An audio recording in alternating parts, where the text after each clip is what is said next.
Ladies and gentlemen, welcome to the channel. I hope you are enjoying your day. Thank you for tuning in.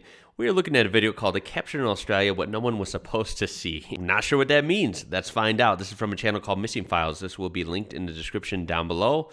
Just discovered this one on accident, so here we go. Let's just get straight to it. Discovered in Australia. Australia's always full of surprises. Let's see what we got.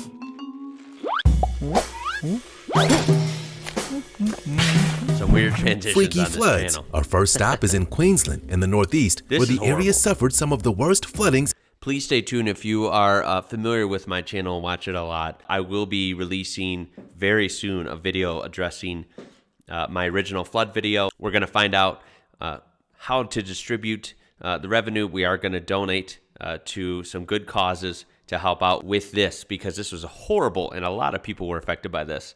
And I just want some reputable places to give some money to give back, because I love Australia, and it's the least I can do to try and help out in some way.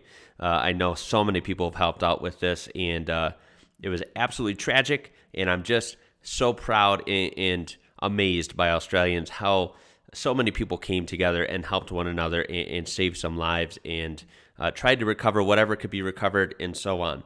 This was absolutely crazy, so I'm not surprised to see this on here. It's seen in years. In February 2022, the region simply received double the amount of rainfall it usually does, causing riverbanks to break and roads to develop streams of their own. These floods didn't dampen their spirits too much, as one plucky Australian was even caught taking a swim in these flooded waters. Crazy. That's dangerous. In fact, what he's actually swimming in like is an Australian rules football field, and you can even see the goalposts sticking out from what's usually a nice dry field. We probably don't need to tell you this, but this behavior isn't incredibly safe, and it's not the same as swimming in the sea.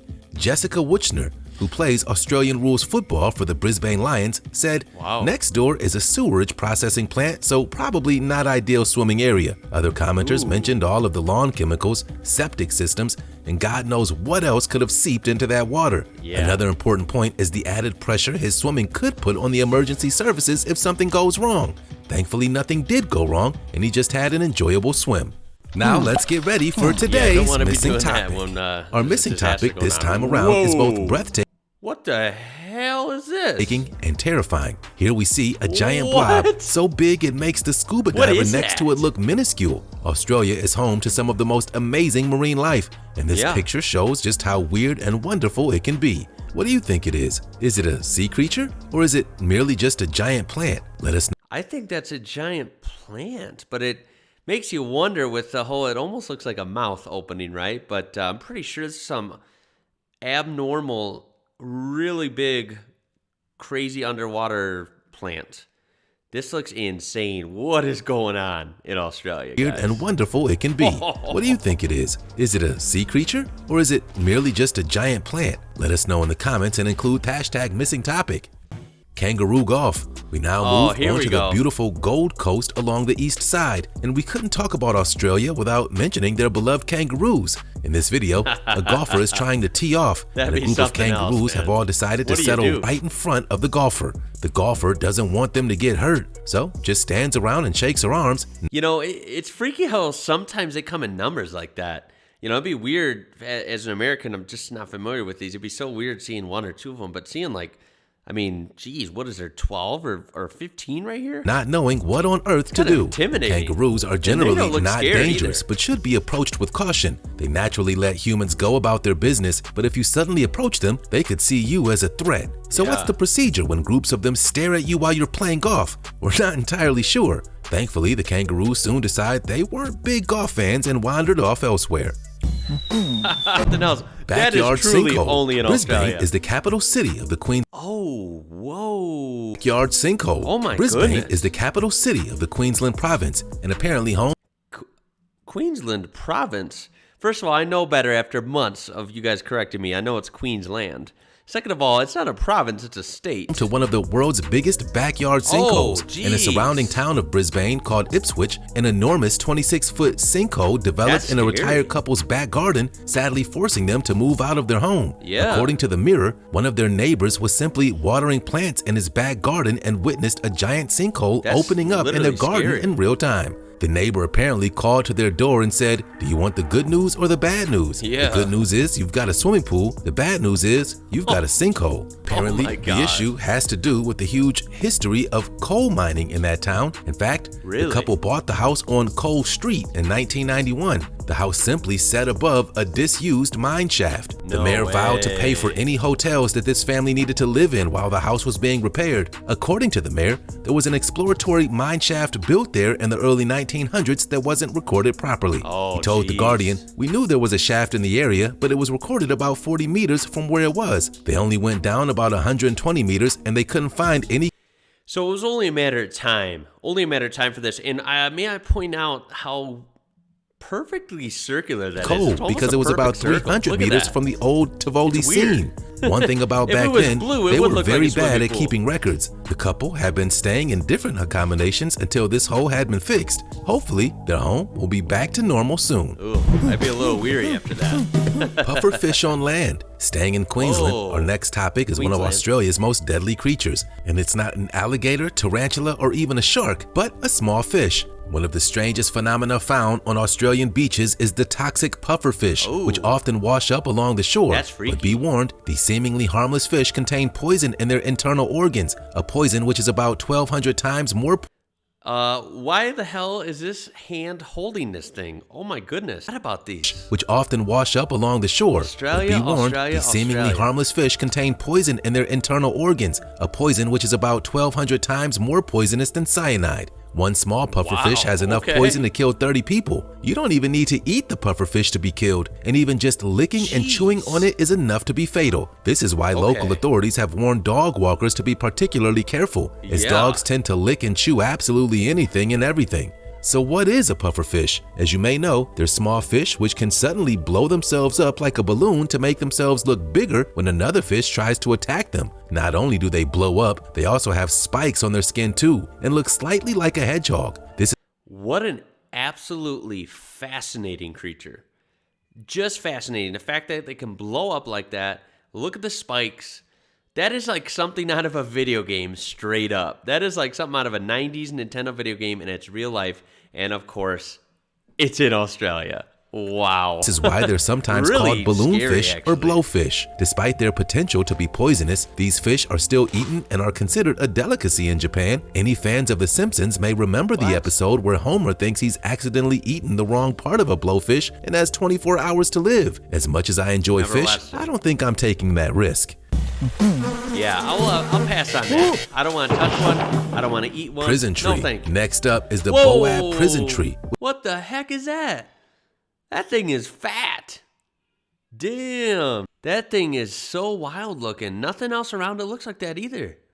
I can't wait to hear about this. Which is in Derby in Western Australia. One of the most amazing things about Australia is its many indigenous communities, and this was once a sacred burial ground for Australian Aboriginals. Estimated to be no. roughly 1,500 years old, this tree was given the name as the Boab prison tree, as people initially thought that this tree was used by Aboriginals to hold prisoners, and you can see how this myth was believed as it's a very huge, hollow tree, stretching out wild. 50 feet wide. However, this tale of it being used as a prison is fake, and the myth was Okay. continuously spread for tourist reasons. This is particularly good. strange as the real tale of the I was tree gonna say that. Oh no, like that's a weird that's would be a prison tree, but I'm glad that's a myth. That's pretty weird. However, this tale of it being used as a prison is fake, and the myth was continuously spread for tourist reasons. This is particularly strange as the real tale of the tree is also very interesting as well. These trees are sacred to the Aboriginals. They believed that the trees were unique and had their own personalities and used the tree as a tomb where they could leave remains of the dead. Despite its okay. contested name of the prison tree, the site now contains information about its real heritage too. That's fascinating. That one's really fascinating.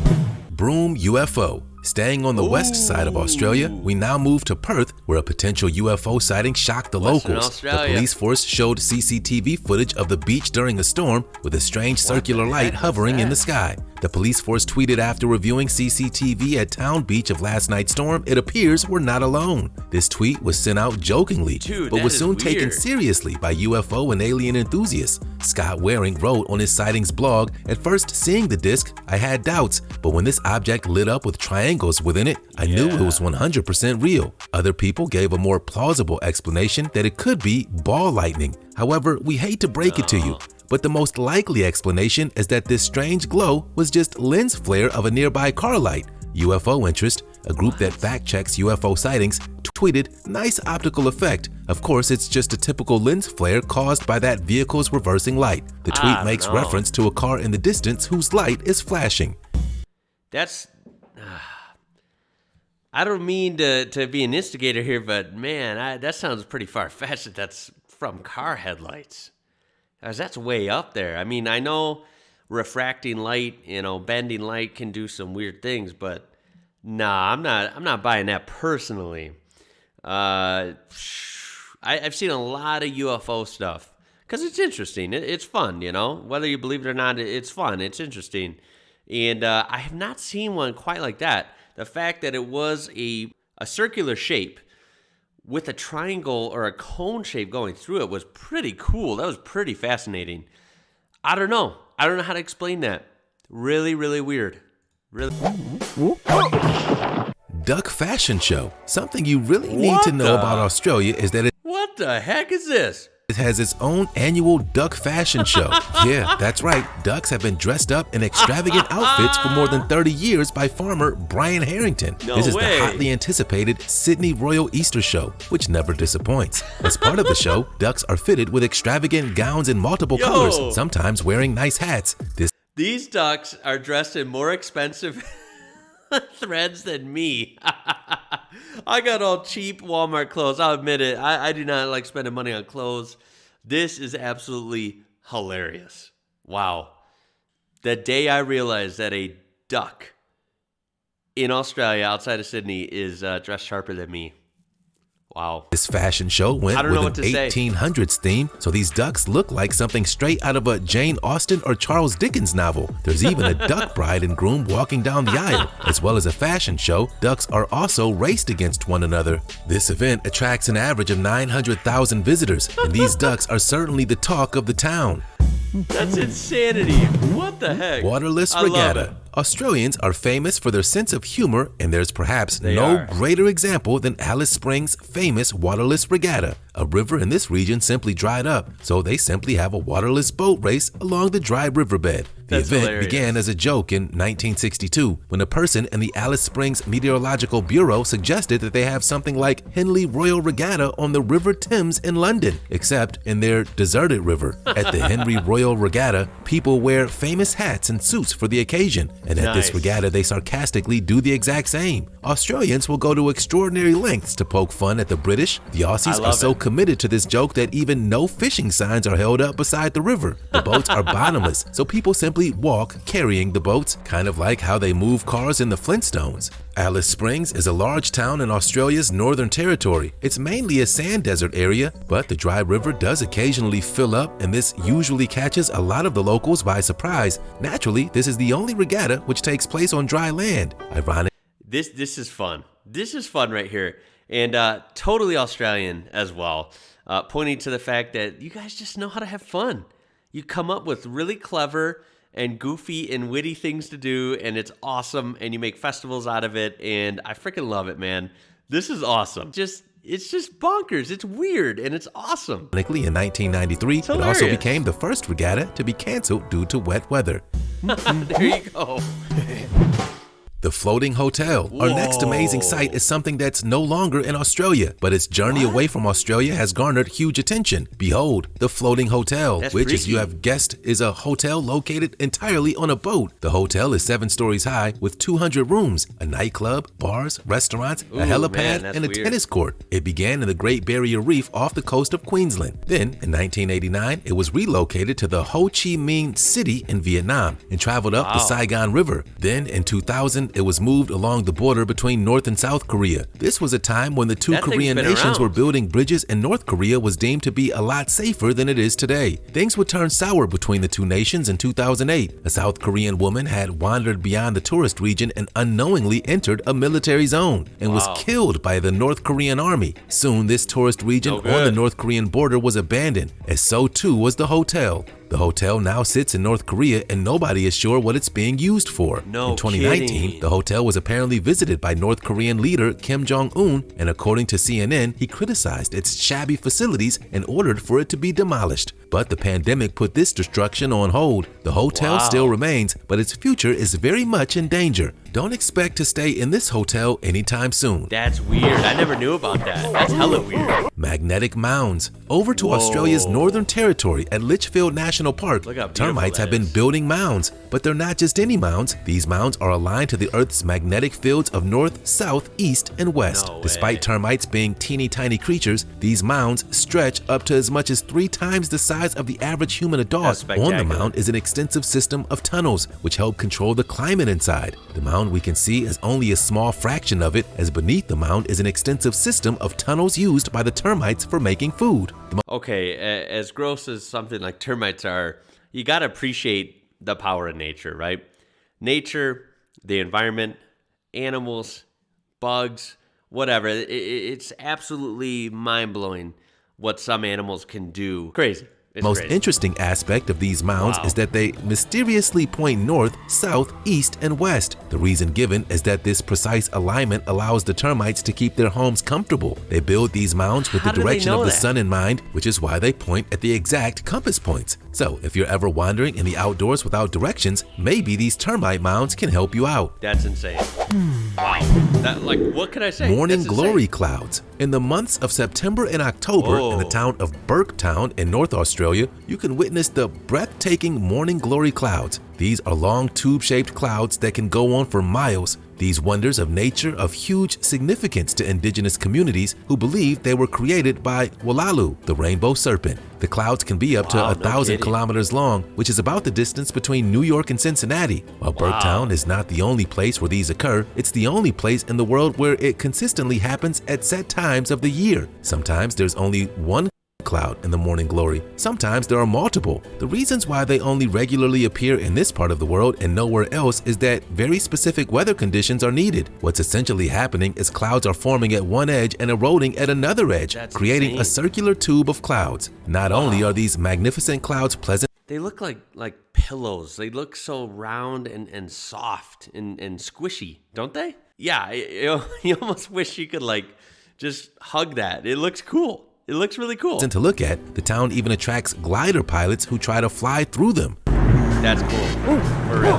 That is nice. Really neat. Skull Rock sounds like a place from a scary movie, but this is the nickname given to Cleft Island, which is off the coast of Victoria. In fact, this tiny island has had fewer human visitors. Look at that. Whoa, is there grass growing down in there? And look at that cutout. It's insane. That's really cool. Than the moon, according to the locals. The reason why, the island is surrounded by treacherous waves and sharp rocks, something which could be fatal to even the strongest of swimmers. The torrential weather is also the reason for the skull-shaped cave, which is 130 meters wide and 60 meters tall. The island is home to some amazing wildlife, including seabirds and fur seals. Local records say that only 9 people have ever visited this island. When the Scottish television presenter Neil Oliver took a helicopter trip there, he found something incredibly strange. On it were decaying cannonballs, and local historians believe that the islands were used as a practice target by traveling ships. So thank God there were no frequent visitors to this place. That place was really cool. For real.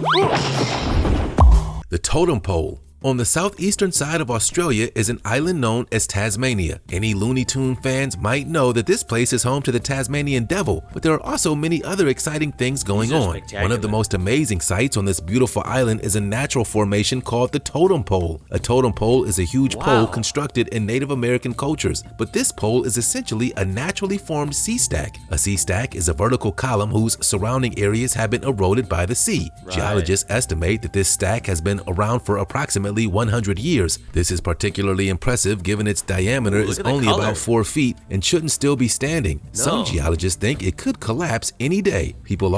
Oh, well, there you go. I was going to say, how's it still there? Oh, geologists think it could collapse any day. Yeah, you won't find me climbing that.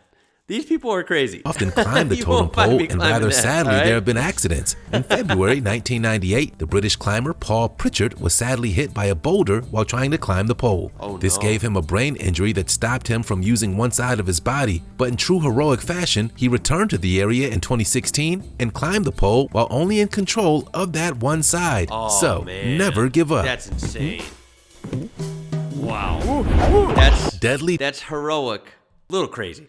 tourist attraction. Over in Western Wow. Australia is a ghost town. It's a ghost town because of its people that had to leave due to the dangerous levels of asbestos. Asbestos is a naturally occurring fiber which was used for insulation and fire resistance until people realized that it was poisonous and could be deadly. Exposure to asbestos could lead to mesothelioma, which is a Yeah. rare form of cancer involving the thin membrane that lies on the chest and abdomen. So in the 1970s, the town was literally abandoned. Thousands of people died, and the place has been classified as a contaminated site. In 2006, Yeah. it's lost its place as a town. It was removed from the maps, and road signs to the town were taken down. However, a number of dark tourists and thrill seekers have recently decided to visit this area, which has Ew. worried a lot of local authorities. According to the BBC, the state government referred to it as the greatest occupational health and safety tragedy in Australia, comparable to the crazy. Chernobyl catastrophe. Larry Graham, a former politician in Australia, told The Sun, "The truth is, there is not one good reason why anyone should do anything other than put a bulldozer right through the joint. It cannot be cleaned up. It's That's extraordinarily dangerous, and it's the most contaminated place on the planet."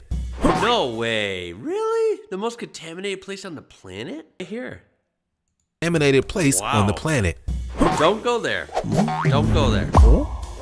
Trash birds. We'll leave with the There we deceptively are. cute cockatoo, Bin which is chickens. one of the most mischievous birds you'll ever come across. These birds have become a particular nuisance in Sydney. Essentially, one bird learned how to open a trash can and then taught others to do the others. same. Now, there are swaths of cockatoos in Sydney who are expertly trained in opening trash cans. The researchers found that the cockatoos learned this trick in 3 close suburbs near the city center, but soon Wow. this skill was widespread in cockatoos across the entire city. Cockatoos are very sociable birds and communicate with each other. A DIY experiment in Look The at that. Guardian found that the cockatoos the are heck? sometimes better problem solvers than human toddlers. Researchers studying the cockatoos found that some opened up the trash cans within seconds. However, these birds are dubbed the expert birds, and for a lot of them, opening the bin lids takes a bit more time. The ones that can do it make it look so easy. Barbara Klump, a behavioral That's ecologist hilarious. at the Max Planck Oh, annoying Institute though, of right? Animal Behavior in Germany, told the Smithsonian, "If I hadn't seen so many birds struggling, I wouldn't appreciate what a difficult task this actually is." Despite being a local nuisance, this behavior has made us learn a lot more about birds and their behaviors. That's very exciting for us from an ecological point of view, Klump says. In such a human environment, animal cultures can actually facilitate adaptation. It just shows how well adapted these birds are to the human environment. Well, that's our little trip exploring the weird and That was hilarious. Even though it's fascinating, those would be really annoying. Let's get real. That is from Missing Files. This will be linked in the description down below, as always, if you would like to check it out further. That was a good list. Gotta say, I was unsure in the beginning, but it was a good list. A lot to learn about there. Couple things were super fascinating to where I'd like to explore them even further, maybe in a future video. So you got to tell me down below what you thought of this list. What was right, what was a little inaccurate, and then, of course, what was your favorite bits, your favorite pieces of information, your favorite topics from this video? You got to tell me down below. That was really, really fun. Australia, once again, you've heard me say it before, you're going to hear me say it again. Australia is absolutely fascinating and unique, and it's just a wonderland for people that want to explore and learn about stuff that they've never heard of. Go to Australia. That was really, really cool, and I really enjoyed it. I hope you did too. If you got a laugh or a smile or learned something new from this, please throw a thumbs up on this video. Help it out. I do appreciate it. And if you would really like to help me out, subscribe if you're not already. I do appreciate that as well. And check that description for this original video and other ways you can interact with my channel, like the Discord, or maybe you can check me out on Instagram or Facebook at IWrocker. My name is Ian, and you're watching IWrocker. Till next time, guys, take care, stay safe, and I'll catch you later.